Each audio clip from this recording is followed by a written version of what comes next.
Il est 19h30 à Koumassi et partout en Côte d'Ivoire. Bonsoir à tous et merci de suivre le temps d'information sur RTI2. Au sommaire de l'actualité, nous ferons incursion au cœur de la tradition des Agba, sous-groupe baoulé venant du centre-est de la Côte d'Ivoire. Chez ce peuple, le respect de la hiérarchie est une valeur essentielle de leur culture. Et puis hors de chez nous, Ali Bongo Dimba en route pour un troisième mandat. Les 13 autres candidats en face, inquiets suite à une modification des règles du jeu il y a 5 mois pour tailler une réélection sur mesure. Encore merci d'être présent sur RTI2. Nous passons tout de suite à notre rubrique du jour.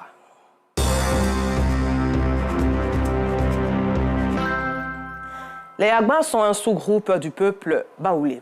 On les retrouve dans les départements de Dimbokro, Bokanda, Kwasi-Kwasi-Kro et Daoukro dans le centre-est de la Côte d'Ivoire. Ces baoulés sont attachés à leur tradition qui met un point d'honneur à la stratification du pouvoir chez les Agba. Un pouvoir important pour tout ressortissant de ces régions du pays vivant à Abidjan, leur imposant une soumission totale, quoi de plus normal que les Agba dans la capitale économique Abidjan pérennisent cette organisation, même en dehors de leur terre natale, pour la consolidation et la fraternité du groupe en vue de développement des différentes localités. Et l'escale 225 de ce jour nous conduit à l'espace Figayo de la commune de Yopougon pour vivre ensemble cette tradition avec nos reporters Théodore Zouzou, Assitan Diara, Gilles Tonien et Roger Nguessan. Espace Figayo dans la commune de Yopougon à l'est d'Abidjan, capitale économique de la Côte d'Ivoire. En attraction, le Kété, une danse bron, ethnie de l'est de la Côte d'Ivoire alliée au peuple baoulé. Étoffe nouée à la poitrine, ces jeunes filles et garçons exécutent avec agilité des pas de danse au son d'une musique distillée par des tam-tams parleurs. Cette danse annonce une fête et pas n'importe laquelle. L'installation d'un roi, le chef central des Agba, un sous-groupe baoulé originaire des régions de l'Ifou et du Nzi, au centre-est du pays. Une cérémonie importante pour cette communauté vivant à Abidjan.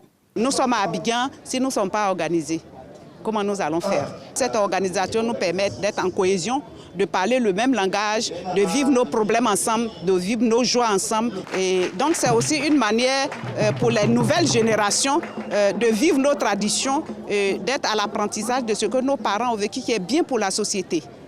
Passé les civilités, le pagne du porte-parole qui fait office de rideau se referme sur le lit du jour. Et Bikwaku, c'est le moment de préparer le natif du village de Kogina, sous-préfecture de Djangokro, dans le département de Dimbokro. Puis il est présenté à Nanan Bernan Guessan, intérimaire du chef central de tous les baoulés à Abidjan. Celui-ci le conduit, lui et sa suite, à la place prévue pour son installation officielle.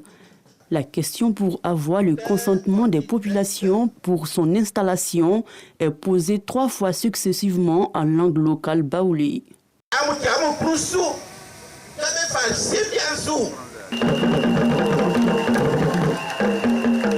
Avant même de faire des cérémonies comme ça, il y a déjà une concertation à la maison. C'est la concertation qui fait qu'on m'a choisi pour venir installer le chef. Je suis venu demander au peuple Agba, est-ce qu'ils sont d'accord sur ce choix? Je l'ai fait pendant 3 fois. Ils ont dit oui. Si vous avez dit, ils ont dit oui, nous sommes obligés maintenant d'introniser le chef. Il n'y a pas eu d'opposition. Les pagnes s'ouvrent à nouveau après l'accord du public pour permettre aux autres chefs de s'apprêter pour l'intronisation. Et Bikwaku est installé par ses pairs et reçoit comme nom de règne Nanan Ebi. En pays Akan, le roi ne parle pas. C'est donc son porte-parole qui revient sur les priorités de sa gouvernance. Le chef, pour aller loin, va diriger son peuple avec dignité, avec vérité. Donc ça veut dire que pour ça, il faut attirer tout le monde. Et pour attirer tout le monde, c'est dans la cohésion, dans l'entente, voilà, et dans la fraternité qu'il faut vraiment travailler pour que le peuple puisse te suivre. Une fois les rois installés, les peuples alliés font leur apparition. Une bouteille de liqueur est déposée par les chefs des Brons à Yopougon. La boisson en Afrique, c'est la signature. Si on vient assister et qu'on n'a pas mis la signature qui est notre boisson en Afrique, ça veut dire que c'est zéro. Il n'y a pas de cachet. Voilà pourquoi on a donné la bouteille. Pour dire que nous sommes d'accord Nous sommes fiers de cette installation. Et c'est ces alliances qui font qu'il y a la paix en Afrique. Vous avez vu, la danse royale est venue de Bondoukou. C'est parce que nos parents baoulés, nous sommes un. Le même pagne est encore tendu. En possession de tous ses attributs, Nanan Ebi salue tour à tour l'assistance et les autorités politiques, et cela au son du Kété. Devant cette danse royale bron, il lève 3 fois son bâton de commandement. Le tambourinier principal, lui, croise ses bâtons. Le chef ne danse pas en pareille circonstance. Mais quand le tambour sonne, le chef pour marquer sa présence, quand il lève le doigt, le tambour, quand il a levé le doigt, le tambour a croisé comme ça. 3 fois, pour dire oui, je suis le roi, je suis le roi, je suis le roi. Le nouveau chef central des Baoulé Agba a désormais des guerriers reconnaissables par leur accoutrement. La couleur noire obtenue à partir du charbon de bois sur le torse nu et le visage. Ces gardes du corps sont armés de machettes et de harpons. Autrefois, dans l'Antiquité, nos rois avaient des militaires dans la tradition. C'est eux qui gardent le temple. Et voilà, la machette, c'est comme on n'avait pas de fusil en son temps, c'est la machette qui était notre fusil. Donc c'est cette machette-là qui servait à garder le temple. Avant de prendre place à l'endroit qui lui est réservé, Nanan Ebi salue les chefs des autres sous-groupes baoulés avec la main gauche. Dans la main droite, une présence, symbole du pouvoir désormais. Un rituel connu de ses chefs venu rehausser la cérémonie et consolider la solidarité du groupe baoulé. On ne peut pas laisser les Agba venir seuls sans que nous venions aussi les soutenir. Voilà pourquoi nous sommes là. Ce n'est pas parce que nous sommes à Abidjan qu'on ne doit pas s'organiser pour ne pas oublier nos coutumes. On peut aller à la source.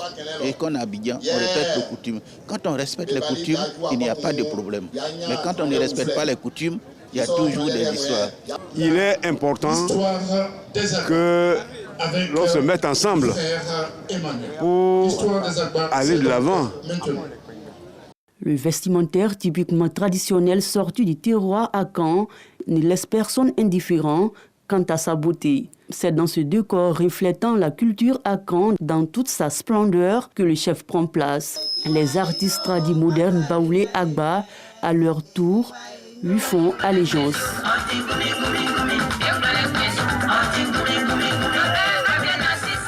Après cette manifestation de joie de tout le peuple présent, Nanan Ebi, aidé par ses pairs, procède à la confirmation des chefs Agba des différentes communes du district d'Abidjan. Dans chaque commune, nous avons un chef de tous les Baoulés. Et chaque groupe, chaque sous-groupe a son chef. Et donc ces chefs-là, ce sont les chefs Agba des 9 communes. Dès lors qu'on a installé un chef, tout le monde se soumet au chef. Donc, ils doivent se soumettre au chef et faire ce que le chef dit. Parmi ces chefs, tous les verts vêtus, une femme. Le rituel d'installation n'est pas le même que chez les hommes. Dans la culture Akan, Baoulé, Kotoko, les Akan Kotoko, la femme c'est 4 fois. Donc il fait sa pause. Contrairement aux hommes, il y a 3 fois. Quand on est chef, on n'est plus pour soi-même. On est pour toute la popularité. C'était juste lui demander qu'elle fera le choix entre ses enfants à elle et nous autres. Parce qu'il n'y a plus, à partir de cet instant-là, elle n'a plus d'enfants sortis. Nous tous, nous sommes ses enfants. Après l'installation de ses collaborateurs au nombre de 13, le chef central prend un bain de foule. Un acte qui atteste sa popularité. Cette intronisation confirme la pérennisation de la tradition Agba. Et plus encore, la cohésion et l'harmonie au sein de ce peuple, même quand il n'est pas sur son territoire. Et c'est un reportage à revoir sur RTI Info. Nous sommes à l'approche de la rentrée scolaire 2023-2024. Les préparatifs ont déjà débuté chez plusieurs commerçants, notamment les couturiers. Au grand marché d'Adjami, des ateliers de couture se consacrent uniquement à la confection des tenues du préscolaire, du primaire et du collège, comme nous l'explique ici Clarisse Kanyala. Ils font de la couture des tenues d'école leur activité principale à l'approche de la rentrée scolaire. Face à la forte demande de la clientèle, ces couturiers doivent produire des centaines de tenues par jour. À cette rentrée, on confectionne uniquement les tenues scolaires, que ce soit les 1000 carreaux, les maternelles, bleu-blanc, spéciales, entrée scolaire. On fait des centaines de tenues. par jour. Dans cet atelier de couture dans la commune d'Adjamé, revendeurs, grossistes, détaillants et parents d'élèves se ravitaillent. Des tenues cousues en de différents modèles, ils sont confectionnés et vendus. Des propriétaires de magasins situés non loin de là se sont déjà approvisionnés en tenues scolaires. Emilienne fait partie de ces vendeurs. C'est la rentrée, on s'est préparé en conséquence. On a fait un bon stock, on attend maintenant les clients. Actuellement c'est là, mais on espère que ça va aller. Une occasion pour ces parents d'élèves de se procurer les plus belles tenues à moindre coût avant la forte demande. Je suis venue avec 2 enfants. Il y a une qui est plus petite, elle est au CE2 et l'autre va au CM2. Donc on préfère acheter maintenant au lieu de plus tard parce que maintenant c'est moins cher. Nous on vient au début là, on a les bons choix. Donc on prend les nouveaux, on est les premiers clients. Donc on prend tout ce qui est joli quoi, vous voyez. En tant que père de famille, j'ai préféré venir avec mes enfants, acheter les fournitures déjà parce que vu la rentrée, vu les charges, je préfère maintenant acheter pour que je sois un peu libéré. La rentrée scolaire 2023-2024 débute officiellement le lundi 11 septembre prochain. Ces dernières semaines sont mises à profit par parents d'élèves et commerçants pour garantir une meilleure rentrée scolaire aux apprenants. Dans la rue d'Abidjan, on retrouve les commerçants de noix de coco à tout point de rue. Ils sont plusieurs à avoir pris le commerce de coco comme une activité principale, à pied ou assis dans les points de rue. Ces commerçants avouent se frotter les mains grâce à la vente de noix de coco. Aboulaziz Guira les a rencontrés.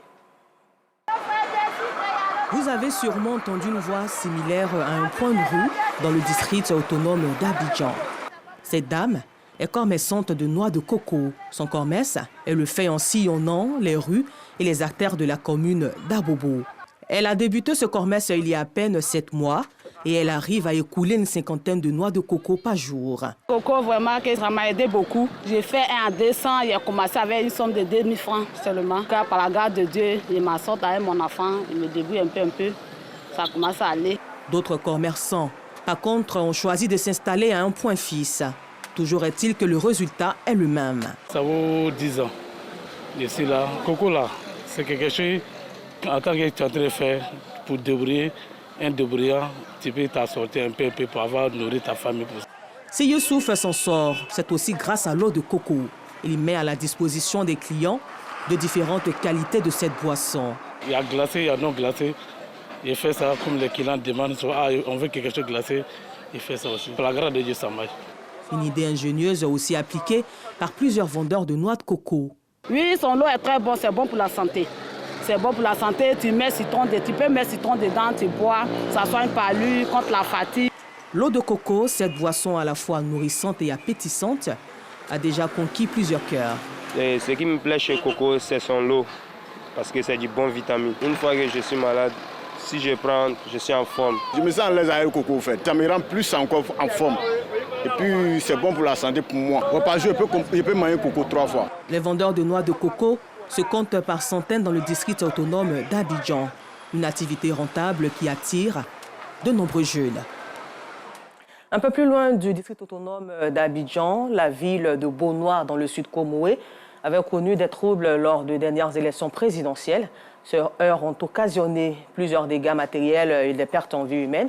À la veille donc des élections municipales et régionales, les forces de sécurité et de défense de la ville ont lancé le 3 août dernier des tournées de cohésion, population et police à Beaunois. Il est 8 heures à Yaou, un village de Beaunois, chef-lieu de sous-préfecture dans la région du Sud Comoé.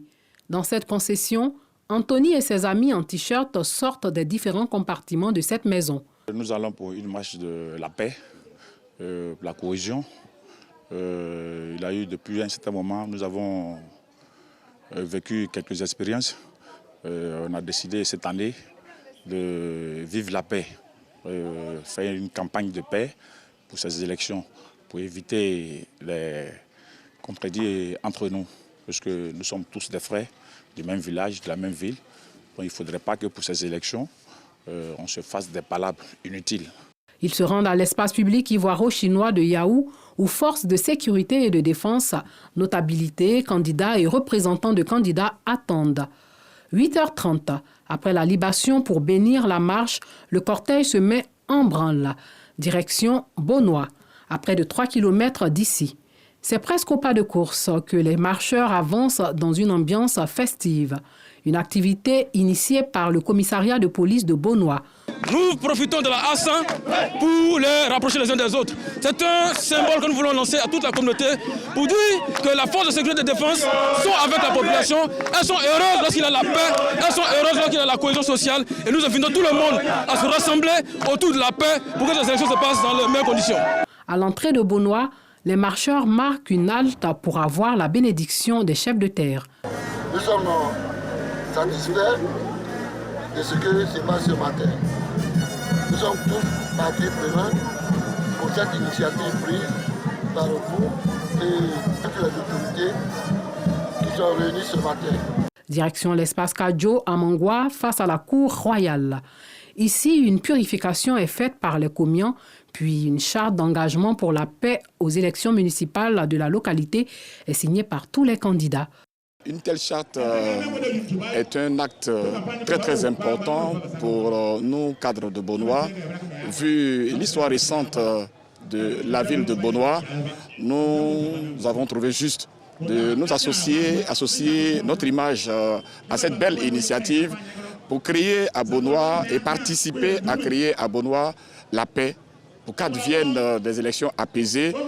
Mon parti s'est toujours engagé dans des élections de tranquillité, de paix, des élections de non-violence. Du moment où nous avons signé ensemble cette charte, je pense que je me dois de respecter, de faire respecter tous mes collaborateurs, tous mes suiveurs, tous ceux qui vont m'accompagner dans la victoire pendant ces élections. Je pense que c'est un moment fort, un moment symbolique où nous prenons des engagements devant la population, devant les autorités. Il est important que, leaders que nous sommes, puissions montrer le bon exemple. Les élections sont des échéances très importantes et pour cela, il faut utiliser le bon verbe. Une charte soumise par la Cour royale en collaboration avec la police de Bonois. Et cela en présence du médiateur de la République et de l'autorité administrative. Une campagne saine pour des élections apaisées, pour un développement local certain. C'est ce que nous leur souhaitons. Vous verrez la charte qu'ils ont fait signer. C'est plus ou moins, on va dire, la copie de la charte que le médiateur de la République a fait signer à tous les intervenants lors de notre campagne de sensibilisation. À travers la police de proximité, la population et nous faisons corps ensemble pour coproduire la sécurité. Donc pour nous, c'est désormais police-population égale 1. À l'endroit de ces différents candidats, c'est de les amener à être des hommes d'honneur. La commune qu'ils envisagent de diriger est plus importante que leur propre personne. Lorsqu'ils s'engagent à vouloir diriger cette commune, ils doivent avoir le comportement le plus exemplaire.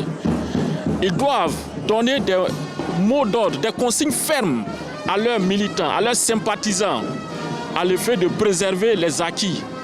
Cette activité entre dans le cadre des journées de cohésion police-population débutées le 3 août dernier, financées par le PNUD. Elle vise à instaurer un climat apaisé dans la ville de Lanana avant et après les élections locales du 2 septembre prochain. Hors de chez nous, le vice-président du Ghana, Mahamadou Bawumia, est sorti vainqueur du premier tour des primaires au sein du nouveau parti patriotique, NPP, en vue de la présidentielle de 2024 à Accra. Et puis au Gabon, l'opposition avait déjà critiqué une modification des règles du jeu il y a 5 mois pour tailler une réélection sur mesure aux sortants en repassant le scrutin de 2 à 1 tour, gagnable à la majorité relative pour Ali Bongo face à 13 candidats. Soulignons qu'après les élections de ce jour, un couvre-feu a été instauré partout au Gabon. Encore merci et bonne suite de programme sur RTI2, la chaîne la plus proche des populations.